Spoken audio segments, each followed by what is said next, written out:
200 миллионов долларов ушли в карманы. А сколько же выделяется это? В отчетный период были предприняты следующие шаги в отношении 15 наиболее проблемных лидеров в список номер 3. Самый проворовавшийся. Во главе списка у нас госпожа Таубер. Да. Чтобы кто-то вот не сомневался, что спортсменка, она комсомолка. Да. Значит, смотри, список номер 3. Инициировано дополнительное мероприятие по проверке. Да? Серьезно? В их офисах по месту жительства установлены технические средства наблюдения Понимаешь, и да? перехвата информации. То есть человек очень досконально подошел к Отчитывается Они Чубан, работают, понимаешь? Прослушка... То есть это корпоративная служба безопасности, по сути. На службе ФСБ. Да. Нет, это надо читать. Читайте, если еще не посмотрели.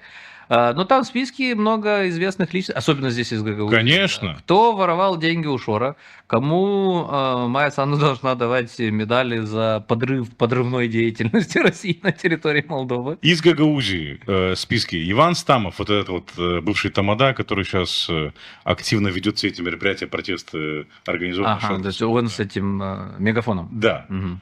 Михаил... Еще один Иван Мегафон. Да, еще один Иван Мегафон, гагаузский. Да. Значит, Вережану Павел, архей. Ну, то есть Это известная депутат бывший, да? личность. Не, он не был депутатом. Не, был он, депутат. по-моему, был Археев, в в Археев. Архееве. Это Паня Иван, тоже гагаузская. Потоска Ирина. Тут очень много людей из Гагаузии, понимаешь? Ну, тут сетка и очень активно работает, мы же понимаем. Но есть и более известные личности. Марина Таубер. Ну, не только Марина Таумер, есть Михаил Влах, есть... Ну, Михаил Влах да, из Гагаузии. Да, Роман Тютин. Да, Рома Тютин, Да. конечно.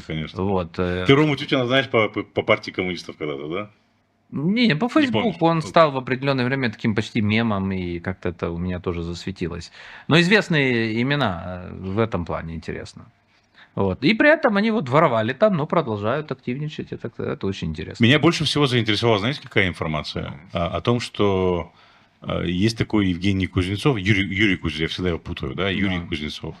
Вот этот Юрий Кузнецов якобы был представлен сюда в Гагаузию для того, чтобы следить за, во-первых, курировать деятельность исполкома Гагаузии, и он отвечал за выплату им денег в конверте. Да, я видел этот абзац. От 1300 до 3000 долларов ежемесячно он выплачивал им в конвертах. За работу на немножечко ручеечек из ручейка отпевал. Естественно, да. И он был представлен, если я так перефразирую, значит, таким смотрящим за Евгением Гуцом. То есть человека, Он курировал ее деятельность. человека прислали, в том числе смотреть, чтобы не воровали.